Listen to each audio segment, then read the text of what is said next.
గతంలో మన కేసీఆర్ గారు బ్రహ్మాండంగా కాంతానపల్లి కట్టిండు, దేవాదుల పనులు పూర్తి చేసిండు, మల్లన్న సాగర్ కట్టిండు, కొండపోచమ్మ సాగర్ కట్టిండు, రంగనాయక సాగర్ కట్టిండు, సెక్రటరియట్ కట్టిండు, 125 అడుగుల అంబేద్కర్ స్టాచ్యూ కట్టించిండు, ప్రగతి భవన్ కూడా కట్టిండు.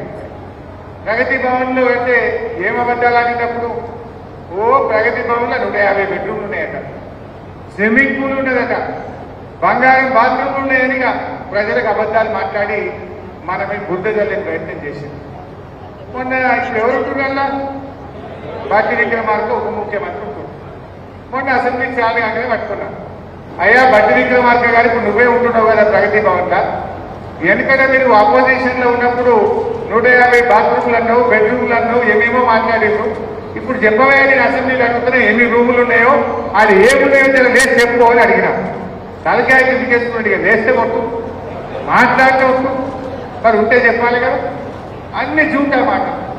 అట్లా నిరుద్యోగ వృత్తి గురించి అడిగిన, అయ్యా నిరుద్యోగ వృత్తి ఇస్తామన్నారు 4,000 రూపాయలు, మరి ఆ నిరుద్యోగ వృత్తి ఎప్పటి నుంచి ఇస్తారు అని అడిగిన. ఏమన్నాడు ఒక్కసారి చూడు.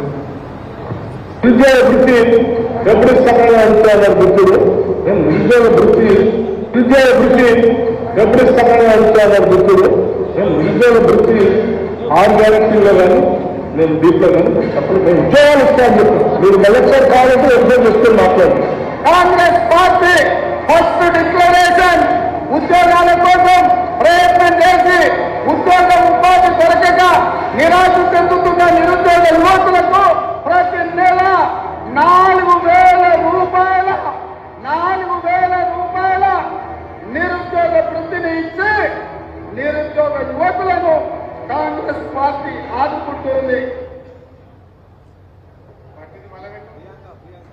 నిరుద్యోగ వృత్తి ఎప్పుడు ఇస్తామని అడుగుతున్నారు వృత్తుడు, మేము నిరుద్యోగ వృత్తి 6 గ్యారెంటీల్లో కానీ మేము దీంట్లో కానీ అప్పుడు మేము ఉద్యోగాలు ఇస్తామని చెప్పాను. మీరు ఎలక్షన్ కావాలంటే ఉద్యోగం ఇస్తాను మాట్లాడు. Congress party first Priyanka Gandhi car కూడా చెప్పింది లేదా సరే చూసింది కదా, అసెంబ్లీ సాక్షిగానే నిరుద్యోగ వృత్తి మేము ఇస్తామని చెప్పలే. ఇంతకంటే అబద్ధాలు ఉంటాయా? రేపు జనం ఒప్పుకుంటారా? అంటే ఇవన్నీ కూడా 6 గ్యారెంటీల అమలు విషయంలో ఇప్పుడు మేము అడిగామనుకో ఏమంటారు, అరే తొందరపడతారేమి మీరు ఇప్పుడే అడుగుతారా అంటారు. మనం తొందరపడతలేదు, మీరు చెప్పారు డిసెంబర్ రైతులు ఉంటారు మన ప్రాంతంలో, మీరు రైతులకు చెప్పాలి. 3 మోసాలు చేసింది రైతులకు, 3. వాళ్ళు ఏం చెప్పిండ్రు, డిసెంబర్ 9వ తేదీ రాగానే 2 లక్షల రుణమాఫీ అన్నారు. మేము రాగానే 15,000 రూపాయల రైతు బంధు అన్నారు, మోసం చేసింది. మేము రాగానే మీరు వడ్లమ్ముడు ఆపుకోండి 500 బోనస్ ఇచ్చి వడ్లు కొట్టమన్నారా లేదా? 3 మోసాలే కాదు, వడ్లు కొన్నారా? కొనలే. రుణమాఫీ చేసిండ్రా? చెయ్యలే. 3వది రైతు బంధు వేసిండ్రా? వెయ్యలే. 4వ మోసం 24 గంటల కరెంట్ ఇస్తామన్నారు. ఒక ఆయన మెదక్ల ఎమ్మెల్యే ఉన్నాడు, 24 కాదు అవసరమైతే రోజుకు 48 గంటల కరెంట్ ఇస్తానడు. ఇక పుణ్యాత్ముడు. మరి ఇవాళ ఊళ్ళలో పోయి మీ ఊళ్ళలో మీరు అందరూ రైతులే వస్తున్న అదే 24 గంటలు. పొద్దున్నాక పొద్దుగాల 2 గంటలు పోతుంది, పొద్దుకి 6 గంటలు పోతుంది, మధ్యలో గంట పోతున్నది. రోజుకు 14 గంటలు 15 గంటల కరెంటు కూడా వస్తలేదు. అంటే రైతుల విషయంలో కాంగ్రెస్ పార్టీ 2 నెలల్లోనే 4 మోసాలు చేసింది రైతులకు.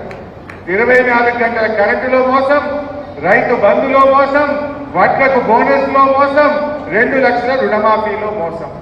ఈ విషయాలను మీరు దయచేసి రైతుల్లో గ్రామాల్లో చర్చ పెట్టాలని చెప్పి నేను మీ అందరినీ కూడా ఈ సందర్భంగా కోరుతా ఉంటాను.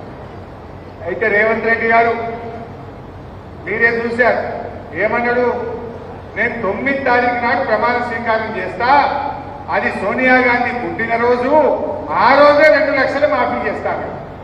పాపం ఆయనకు ఏమనిపించిందో ఏమో కానీ 9వ తారీఖు అయితే లేట్ అయితే అనుకున్నాడు. 2 రోజుల ముందు 7వ తారీఖే ప్రమాణ స్వీకారం చేశాడు. ప్రమాణ స్వీకారానికి మాత్రం తొందరపడ్డాడు.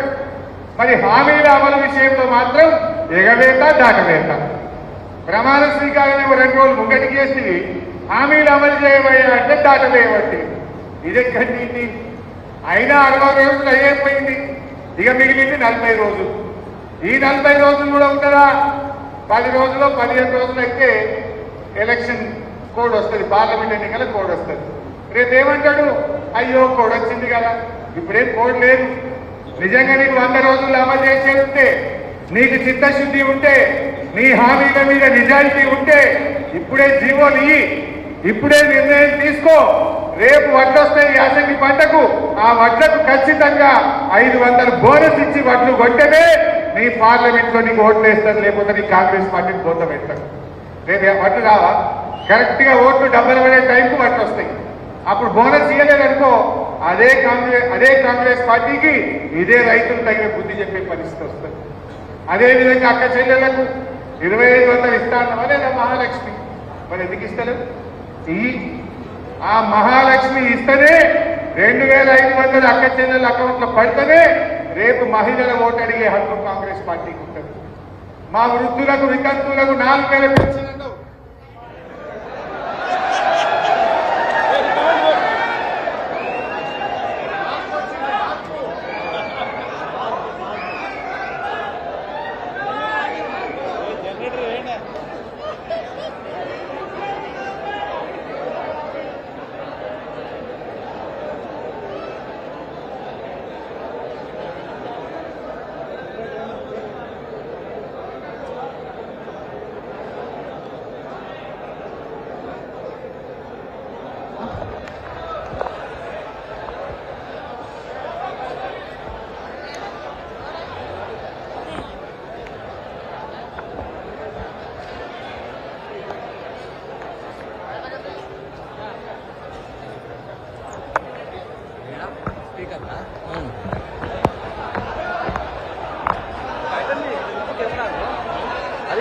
కరెంట్ ఊరికి మాట్లాడుతుంది, కరెంట్ పోతుంది, కెమెరా చికర్ది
అన్నా గిది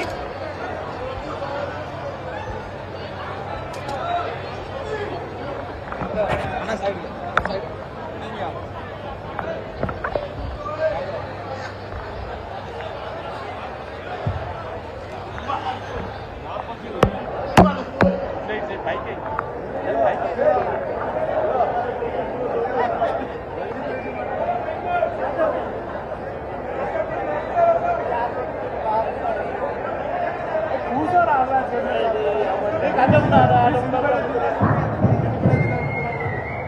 మార్పు వచ్చింది కదా. అయితే